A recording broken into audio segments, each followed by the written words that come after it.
Assalamualaikum warahmatullahi wabarakatuh. Halo semuanya, selamat datang di podcast perdana Ketuk Palu. Tempat di mana kita bicara serius, tapi tidak dengan muka serius. Podcast ini merupakan podcast resmi dari Pengadilan Tinggi Banda Aceh. Saya Laila Batrausen, biasa dipanggil Ella, yang akan nemenin teman-teman semuanya ngobrol santai seputaran hukum dan kehidupan kita sehari-hari. Tapi tenang, pengadilan gak seserem itu kok. Di podcast ini kita nggak cuma bahas tentang hukum yang berperan di pengadilan, tapi kita juga akan bahas isu-isu sosial yang lagi booming dan budaya serta kehidupan kita sehari-hari. Nah, sebelum kita mulai, kita ketahui dulu yuk, apa sih ketuk palu itu? Ketuk palu merupakan kalau di persidangan digunakan oleh hakim untuk mengakhiri persidangan atau mengambil keputusan. Tapi di podcast ini kita gunakan untuk memulai diskusi santai dan ringan seputaran hukum dan kehidupan kita sehari-hari. Langsung aja, tema kita kali ini adalah pengadilan gak seserem itu kok. Untuk meluruskan persepsi tersebut, kita sudah kedatangan tamu spesial yaitu Bapak Nur Syam, SHM Hum, yang merupakan Ketua Pengadilan Tinggi Banda Aceh. Halo Bapak, selamat siang Bapak. Selamat siang Ella. Gimana Pak kabarnya hari ini Pak? Alhamdulillah sehat walafiat. Alhamdulillah, Alhamdulillah sehat Pak. Ya. Bapak terima kasih sudah berkenan hadir dalam podcast perdana kita hari ini. Ya. Kita nanti akan ngobrol santai, diskusi ringan terkait dengan hal-hal tentang pengadilan dan juga tips-tips santai untuk para penonton kita nantinya ya Pak ya. Oke. Bapak, ini sedikit bertanya dulu nih terkait dengan Pengadilan Tinggi Banda Aceh. Karena banyak banget nih masyarakat kita yang nggak tahu tuh apa sih Pengadilan Tinggi itu gitu. Dan apa sih tugasnya gitu. Mungkin boleh sedikit Bapak jelaskan apa sih tugas Pengadilan Tinggi Banda Aceh itu? Tugas Pengadilan Tinggi Banda Aceh adalah tugas utamanya tentu mengadili perkara-perkara yang dimohonkan banding dari pengadilan negeri. Jadi Pengadilan Tinggi Banda Aceh ini membawahi 22 pengadilan negeri se-wilayah Provinsi Aceh.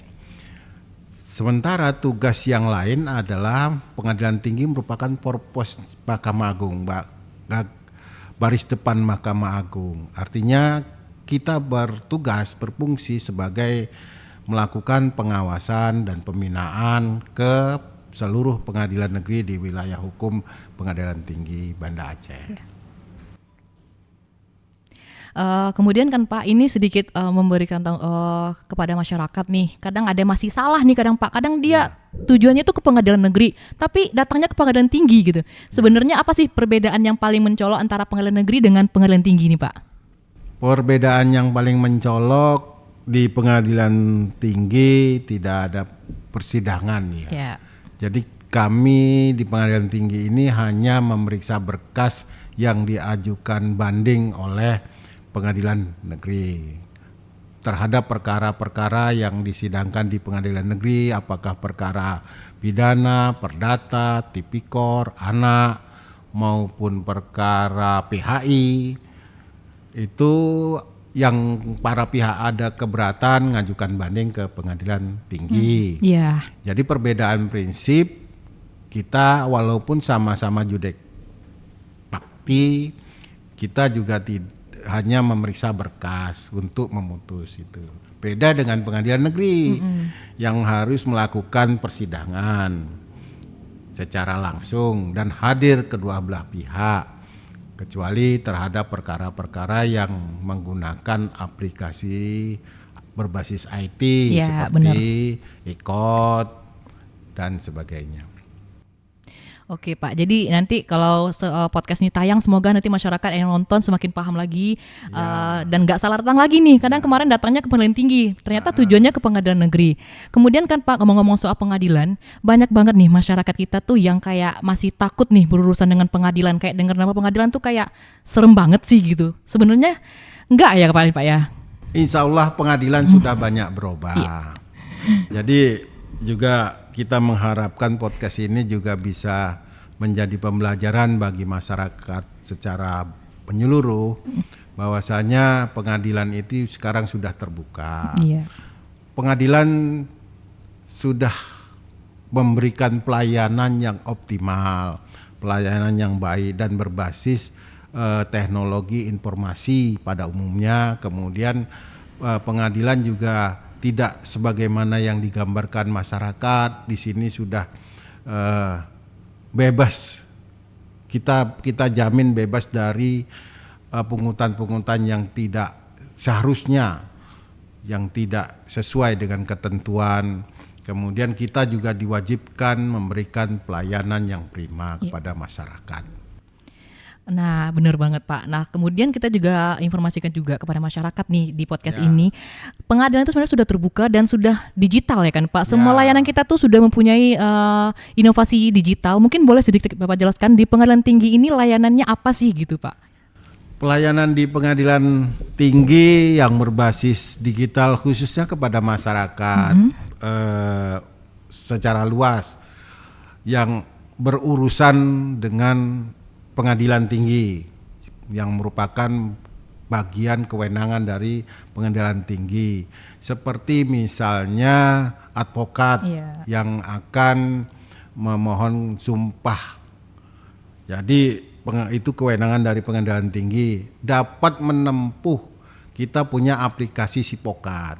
Jadi nanti asosiasinya mendaftarkan anggotanya yang akan disumpah melalui aplikasi Sipokat, tidak lagi harus datang ke pengadilan.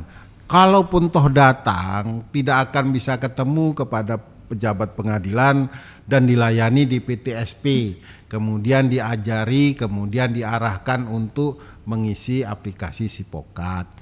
Kemudian kepada mahasiswa, kemudian adik-adik pelajar yang akan melakukan penelitian dan riset, ya, penelitian atau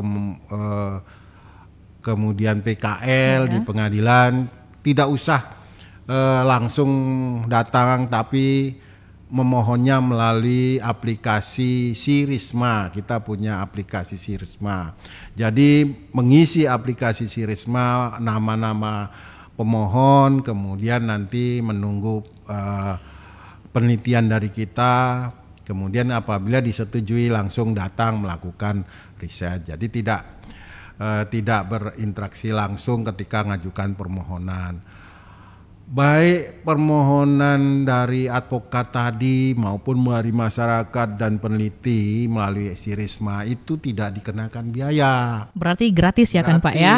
Nah, jadi selama ini yang katanya pakai biaya tinggi berbagai, benar. insya Allah kita sudah berubah. Ya. Insya Allah saya jamin pengadilan tinggi Banda Aceh itu sudah berubah.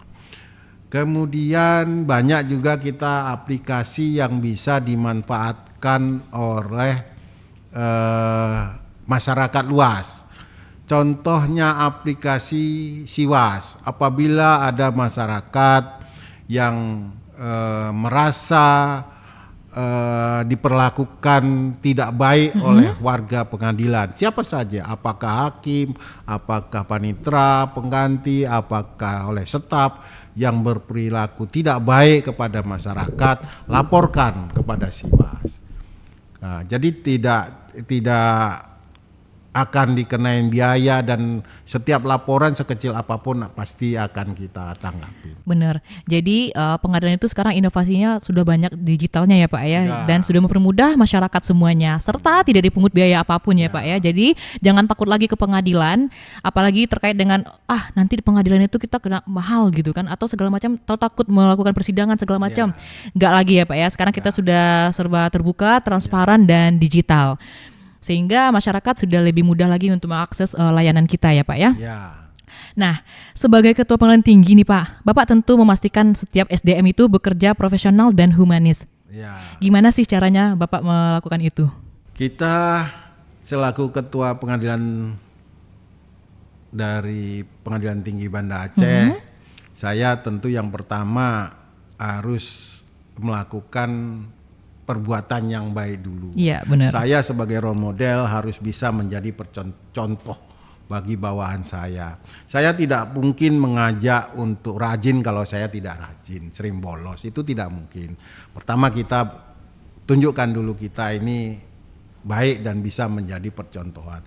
Kemudian yang kedua, kita juga melakukan pembinaan. Kemudian yang paling penting adalah mengetahui dan memahami karakter dari masing-masing personal. Iya, benar. Nah, karena kalau kita memberikan tugas, memberikan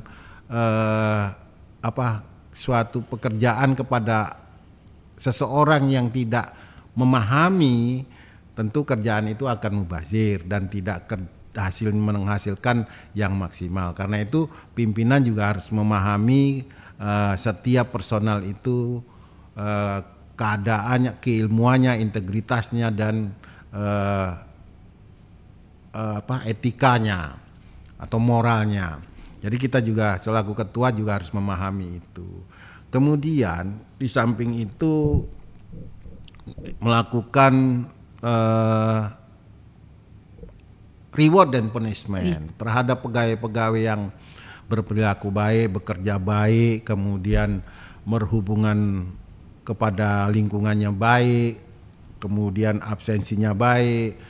Yang terbaik itu setiap semester kita memberikan reward. Iya, kemudian benar. Reward, kepada ya, Pak, ya? pegawai-pegawai yang tidak baik atau tidak melaksanakan perintah sebagaimana yang diamanahkan kepada yang bersangkutan, maka tentu ada punishment kepada yang bersangkutan. Insya Allah sejauh ini belum kita temukan di pengadilan tinggi itu yang tidak baik, dan rata-rata baik dan sangat baik. Sangat baik ya Pak ya.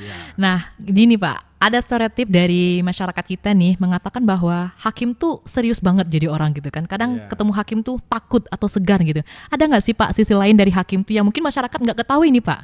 Iya, ya hakim juga manusia ya. Iya benar. Hakim itu juga manusia, tetapi dalam tugasnya memang dia harus serius. Jadi hakim itu di dalam mengadili perkara tidak boleh main-main, tidak boleh bercanda, tidak boleh setengah hati, tapi harus semua kapasitas yang dimilikinya, apakah intelektualnya, integritasnya, moralnya, harus seluruhnya itu tercurah di dalam mengadili dan menyusun putusan itu. Sehingga kalau putusannya hakim itu baik, putusan hakim itu tidak saja sebatas menyelesaikan masalah kedua belah pihak, tetapi putusan itu juga bisa jadikan referensi bagi akademisinya. Kemudian bisa dijadikan rujukan untuk menyelesaikan perkara-perkara yang sama. Nah, putusan hakim juga bisa mencerminkan intelektual dari hakim itu. Iya benar. Nah, sehingga hakim harus serius. Ya serius memang. Dan kepada pihak-pihak yang tidak punya yang tidak usah lagi lah bermain-main dengan itu. Tidak usah diberi kesempatan. Karena memang kita sudah menutup kemungkinan dan kita sudah melakukan pencegahan gitu. Ya, gitu. Jadi hakim sebagai manusia, dia juga punya keluarga. Iya benar. Gitu. Nah, kalau di rumah tangga barangkali dia harus humanis, harus sayang sama keluarganya, kan begitu. Iya benar Pak. Berarti hakim itu kan ya kalau di persidangan ya wajib serius ya Pak ya, karena lagi memutus perkara gitu. Tapi mungkin kalau ketemu di luar mungkin pasti humble ya kan Pak ya. Ya beda di luar, beda di persidangan ya Pak ya. Kemudian lihat juga. Kenapa kalau Pak? dia nanti ketemu sama yang para pihak ya dia harus serius. harus ini. Tapi kalau dia terlalu ramah, terlalu humble nggak bisa. Tapi kalau masyarakat luar yang ketemu misalnya itu Pak KPT, tapi ya. boleh ya kan Pak. Tapi kalau pihak berperkara jangan. Ya. Nanti dikira-kira nanti ini bisa nih hakim nih gitu ya kan Pak. Karena hakim itu kan orang yang yang diistimewakan lah oleh masyarakat. Ya. Sehingga kalau tentu di masyarakat hakim itu juga merupakan teladan lah ya. Harus jadi tingkah laku hakim di masyarakat itu ya seharusnya baik dan wajib lah dia berperilaku baik, rumah tangganya baik, sehingga masyarakat itu bisalah menteladani keberadaan hakim tersebut. Iya, jadi artinya hakim ini bisa jadi teladan dan contoh juga bagi masyarakat dalam menjalankan kehidupan ya Pak ya. Kemudian kan Pak, ini ngomong-ngomong soal sidang nih. Bapak kan sudah berapa tahun ya Bapak jadi hakim nih Pak, kalau kita tanya nih Pak? Saya sejak 92, berarti 33 tahun. 33 tahun, lebih tua dari saya ya Pak ya. Berarti sudah sangat lama ya Pak ya, mulai dari Cakim sampai menjadi Ketua Pengadilan Tinggi Banda Aceh. Sejak 88. 88, oh, lebih lama lagi. 88, kan gitu. Nah Pak, ngomong-ngomong nih selama karir Bapak menjadi hakim, kan sudah banyak persidangan yang Bapak lewati nih. Ya. Ada nggak kira-kira hal yang berkesan dalam persidangan tersebut yang bikin hati Bapak kayak wah gitu, yang mengingatkan Bapak terus gitu terkait itu hal yang berkesan gitu Pak? Ada nggak Pak kira-kira Pak? Kalau ada boleh nggak diceritain gitu Pak? Sebenarnya kalau saya semua perkara itu semua berkesan. Nah, tapi kadang memang hakim ini kadang ketika melihat keprihatinan lah, ada anak menggugat orang tua, kemudian ada orang tua yang menganiaya anaknya. Jadi ya bagaimana ya kita menghadapinya, ya biasa datar lah, tapi kita serius. Artinya kita juga harus ngedepankan nilai-nilai yang hidup di masyarakat, kan begitu. Saya pernah mengadilin itu anak menggugat orang tua. Nah, walaupun mungkin benar anak, kan gitu, tapi sebenarnya kan orang tua itu ya surganya dia lah, kan begitu. Ya, jadi kalau menggugat hanya sebatas harta, alangkah naifnya ya. Iya benar sih Pak. Mungkin hukum itu harus dinomorduakan, tapi nilai-nilai moral masyarakat itu yang harus itu pernah. Kemudian orang tua yang menganiaya anak, bayinya atau anak kecil juga banyak. Jadi macam lah kita hakim ini. Nah, maka itu ya pada umumnya semua perkara menarik. Iya. Kayak saya kan Pak, selama saya di Aceh ini ada 2 momen lucu yang saya ingat banget. Apa Waktu itu? saya CPNS Pak. Jadi waktu itu saya baru penempatan di PT Banda Aceh sebagai CPNS dan waktu itu saya masih memakai pakaiannya hitam putih. Ya. Hitam putih dan kan belum tahu kantor ya Pak ya, jadi masih pakai Grab gitu ya. Terus si drivernya nanya, saya pakai hitam putih dengan pertanyaan seperti ini Pak, mau sidang ya Kak? Saya ditanya mau sidang Pak, dalam hati saya kan, saya terdakwa apa kebenaran tinggi ini kok bisa lepas gitu kan Pak. Kemudian momen keduanya adalah ketika itu saya sudah masih CPNS juga Pak, masih di tahun pertama, masih menggunakan ojek online juga, dan pertanyaannya saya menggunakan sudah menggunakan pakaian dinas PDH. Terus si drivernya bilang, enak gak sih jadi jaksa Kak? Saya dikira jaksa Pak. Dia taunya pengadilan itu kejaksaan. Ya, Nah ini masih banyak juga kadang pandangan masyarakat menyamai deh Pak ya, antara pengadilan dengan kejaksaan. Bapak setuju nggak dengan persepsi saya ini? Iya, memang kondisi masyarakat kita itu memang begitu. Lebih kenal dengan jaksa daripada hakim. Bahkan itu dulu di rumah dinas di Lungbata itu. Iya. Ada 3 rumah dinas hakim di sana. Itu sebelah jalannya itu dulu dikenal jalan jaksa. Jalan jaksa. Padahal di dalam itu tidak ada jaksa di dalam. Padahal di depan tuh pengadilan semua ya Pak ya, Nah, hakim itu semua ya Pak. rumah dinas pengadilan. Maksud masyarakat itu jalannya si hakim itu, Iya, rumah hakim itu untuk memudahkan nama jalannya. Tapi sekarang alhamdulillah udah diganti namanya itu. Jalan Kalau apa? dulu saya kan di sini ditempatin 2016 itu masih jalan jaksa. Jalan jaksa. Padahal itu semaksud masyarakat itu adalah hakim. Tapi memang inilah peran kita sekarang, khususnya generasi muda, kalian-kalian ini dengan berbagai macam cara untuk mensosialisasikan kepada masyarakat bahwasanya lembaga pengadilan dengan kejaksaan itu berbeda jauh. Bener. Kan gitu. Kita tunduk di Mahkamah Agung, sementara jaksa itu tunduknya di Kejaksaan Agung. Kantornya di Jakarta juga beda, Iya, bener. di daerah juga beda, dan tugasnya juga beda. Nah, tugasnya beda kan begitu. Kemudian jadi pikirnya kalau datang ke pengadilan pasti orang bermasalah. Iya bener Pak. Bermasalah kan begitu. Sama lah datang ke rumah sakit pikirnya orang sakit. Sakit. Padahal tidak semua orang datang ke pengadilan itu adalah orang yang bermasalah. Yang bisa jadi kan pegawai, Iya, bisa jadi bener. hakim, bisa jadi.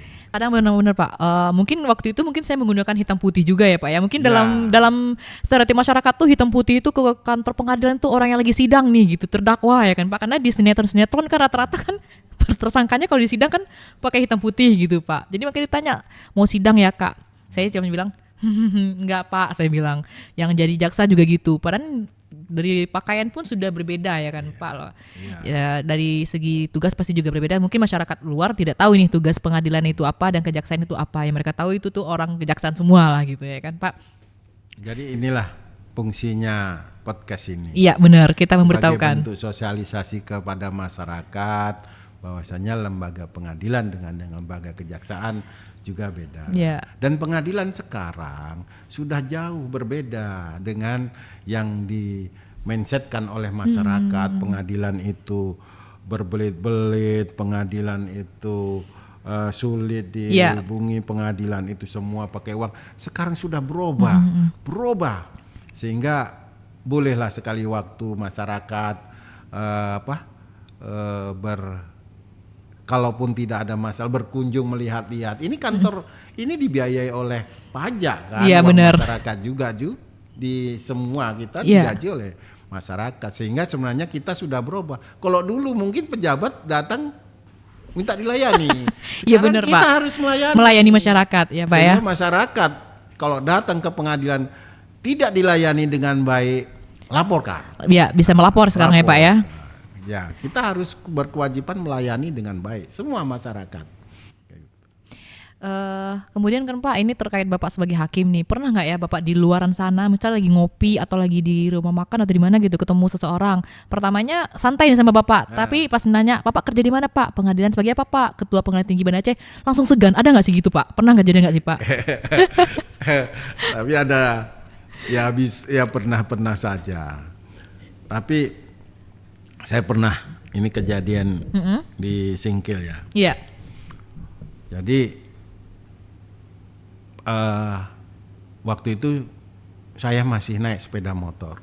Jadi saya ada ke daerah, saya mau pulang ke Singkil, di tengah jalan saya di stop karena itu angkot itu atau angkutan umum itu jarang. Pak boleh numpang? Boleh, ayo. Rupanya ketika numpang cerita, dia mungkin baru sadar, oh bapak ini yang hakim itu. Oh bapak ingat saya? Enggak, saya yang pernah bapak hukum waktu perkara itu. Jadi terdakwa dulu ya Pak ya, di sidang ya Pak ya? Oh iya, kau sudah keluar, sudah Pak. Jadi apa kerjamu? Saya petani gini-gini. Oh syukurlah baik-baik ya. Gitu. Ini momen lucu Tapi sih dalam Pak. hati ada deg-degan juga kan. Takut diapa-apain ya Pak ya. Ini momen lucu sih Pak, ketemu dengan terdakwa yang pernah didakwa dulu ya Pak, di sidang ya Pak ya. Di sidang diputus bersalah, kemudian dihukum ketika dia di penjara, keluar dari penjara. Tak bagaimana dia sulit naik angkutan umum, stop saya mau numpang boleh, saya bilang, ayo. Kebetulan saya sendiri. Jadi Tapi di tengah singkatnya jalan dia ngomong, itu Pak saya dulu yang bapak pernah adilin, yang pernah bapak hukum katanya. ini lucu sih Pak, karena nggak kepikiran juga akan ketemu ya Pak ya, dan dibonceng lagi ya Pak ya. Jadi, insya Allah kalau memang kita menerapkan hukum itu dengan baik, kemudian kita di dalam persidangan juga kita menempatkan hak-hak para pihak itu dengan baik. Kalaupun kita hukum, dia pun merasa hukuman itu selayaknya memang harus dia terima sebagai akibat ya, sebagai apa ya, dari perbuatan salahnya itu. Saya pikir dia juga nggak akan dendam. Iya benar. Insya Allah dia nggak akan. Sejauh itu nggak. Gitu. Terkait dengan hal-hal kayak gitu Pak, pernah nggak ya di persidangan tuh, mungkin saya nggak pernah lihat langsung persidangan ya Pak ya, tapi kepikiran aja gitu, pernah nggak ya yang hakim ini yang langsung berhadapan dengan si terdakwa itu, terdakwanya langsung marah waktu diputus gitu Pak, dan hampir melukai hakimnya gitu? Ya kalau seperti itu pasti ada, kan gitu. Tapi karena berbagai macam cara lah karakter manusia yang dipersidangkan itu kan, dan gitu kan Mas, dan itu pasti orang yang bermasalah, karakter itu pasti ada. Tapi kita sebagai warga pengadilan, dari awal itu kita harusnya bertutur sapa yang baik, yang kan gitu. Kemudian kita berikan hak-hak dari terdakwa, dari para pihak lah, terdakwa atau penuntut umum atau advokat, hak-haknya di persidangan itu secara baik kita berikan, gitu. Jadi supaya dia pun merasa diperlakukan sebagai manusia. Iya, benar-benar. Kan gitu. Jangan nanti waktu di sidang tahu dia nih dibentak-bentak, kan gitu. Jadi nggak fair lagi persidangan itu. Jadi seharusnya memang keadilan itu tidak saja terlihat di putusan, tetapi keadilan itu juga harus terlihat di dalam proses. Ketika mulai dari buka sidang sampai putusan, dan di putusan pun juga bisa terlihat gitu.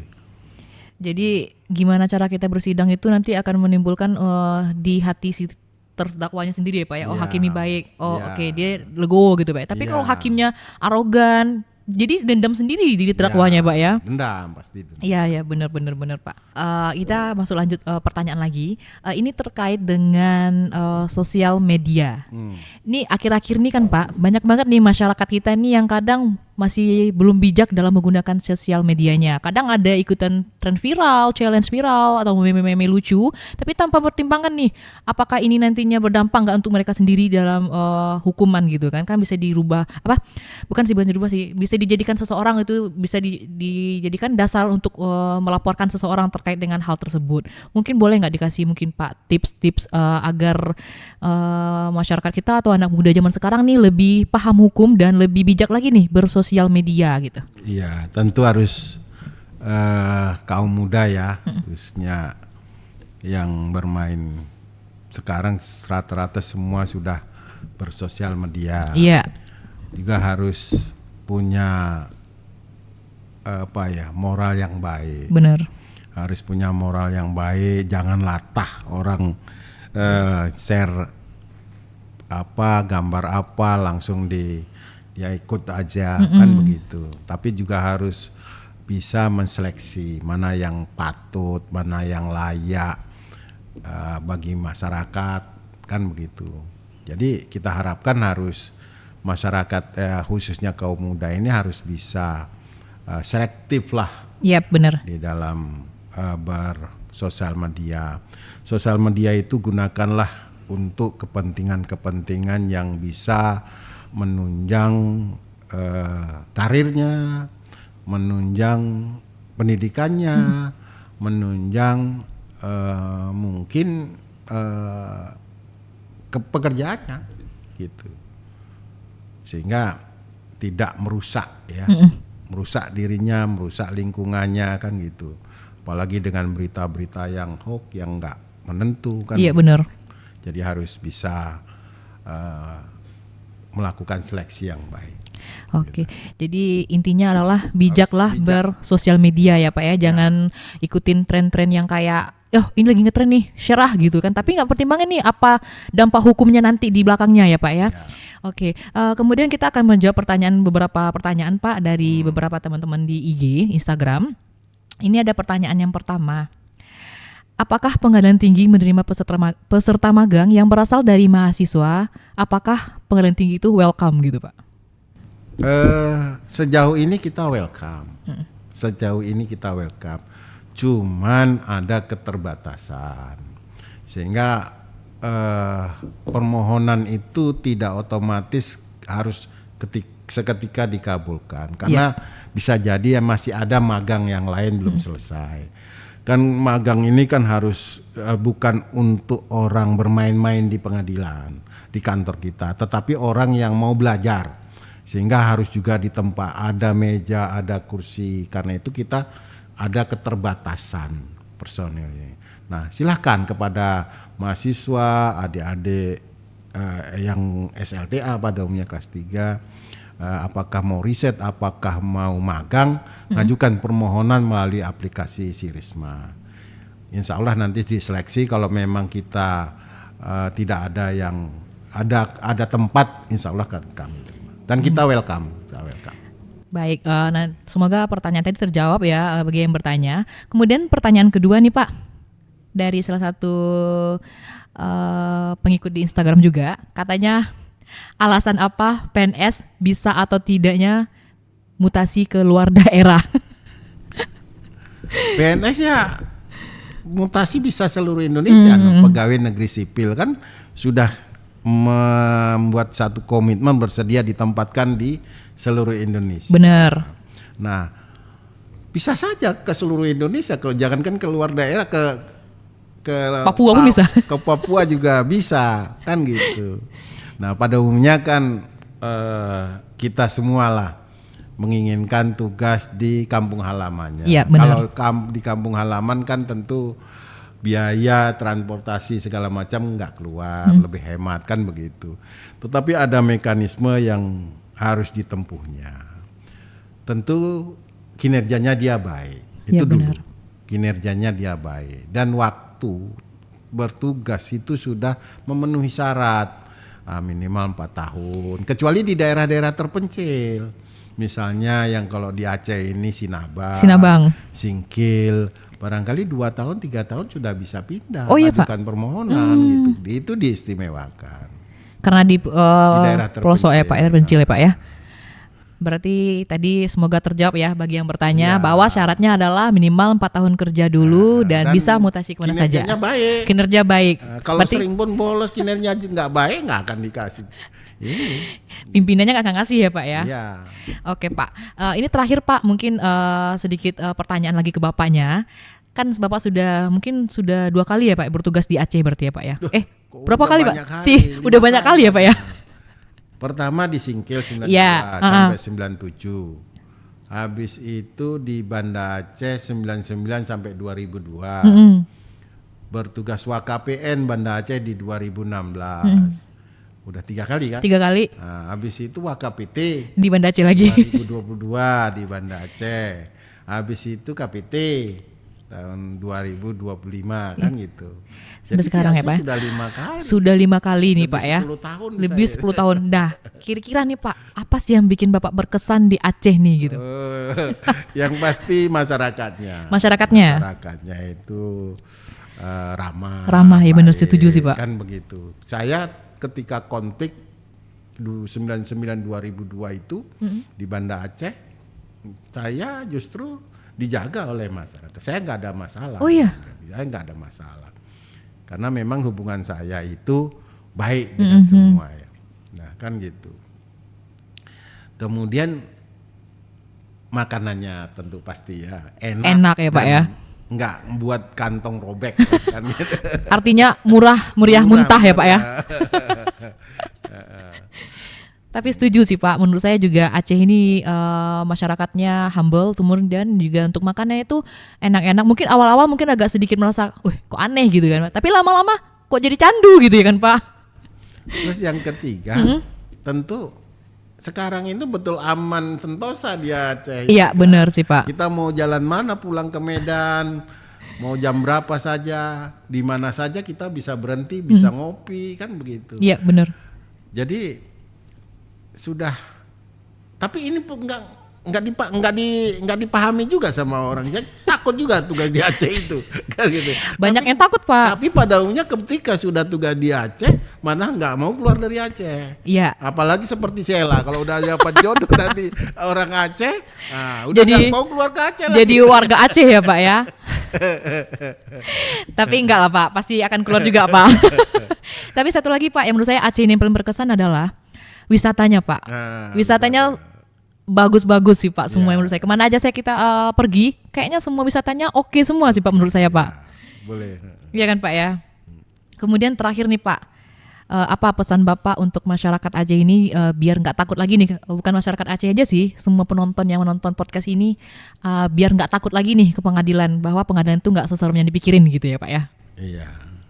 Jadi ya kita mengharapkan kepada masyarakat bahwasanya kita sudah berubah, kita sudah baik, menurut kita baik, dan kinerja kita itu semua terukur, termasuk pelayanan kita itu juga terukur. Jadi kalau masyarakat tidak memberikan tidak mendapatkan haknya dengan pelayanan yang baik, dia bisa melakukan survei yang jelek, nilai yang jelek. Karena kita setiap pengguna jasa pengadilan itu kita mintakan sebagai responden survei. Nah, ada beberapa survei harian, survei kepuasan masyarakat, survei anti persepsi korupsi dan segala macam. Kemudian kalau ada tindakan-tindakan yang melanggar hukum, ya silahkan laporkan. Kita terbuka dan kita itu pasti akan kita tanggapi dengan baik, kan gitu. Karena kita merasa ini kita sudah berubah, kan gitu. Kita jamin itu. Nah, kalau dalam pelayanan PTSP, misalnya sebagai bukti berubah, pelayanan lebih daripada melewati 15 menit, ada kompensasinya. Kan begitu. Sampai 30 menit ada kompensasinya. 1 jam menit. Ada kompensasinya. Sehingga kita jamin bahwa pelayanan kita itu baik. Kan begitu. Kalau tidak baik, kita akan berikan kompensasi. Iya, benar-benar Pak. Jadi intinya jangan takut ke pengadilan ya Pak ya. Pengadilan adalah tempat mencari keadilan. Jadi kita siap nih melayani dengan terbuka dan profesional pastinya ya Pak ya. Tapi saya harap ya jangan ke pengadilan itu karena bermasalah. Oh jangan. Bisa jadi mungkin mau magang boleh ya Pak ya. Atau mau cari informasi, riset boleh. Khususnya para mahasiswa mau menyusun skripsi atau disertasi atau tesis, ya silahkan ya Pak ya. Tapi jangan yang berperkara ya Pak ya. Nah terakhir nih Pak, harapan Bapak untuk Pengadilan Tinggi Banda Aceh ke depannya apa sih Pak? Ya, Pengadilan Tinggi Banda Aceh ke depannya kita mengharapkan terus berbenah dan terus tambah baik, khususnya kepada pelayanan kepada masyarakat, kan begitu. Kita di pelayanan terpadu satu pintu di PTSP PT Banda Aceh itu memberikan pelayanan yang terukur. Apabila pelayanan kepada masyarakat melebihi waktu, ada kompensasi di sana, kan gitu.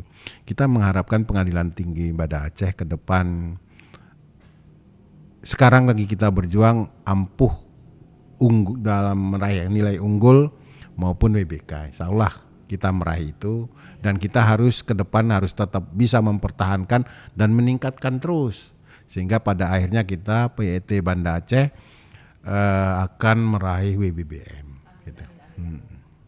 Ya.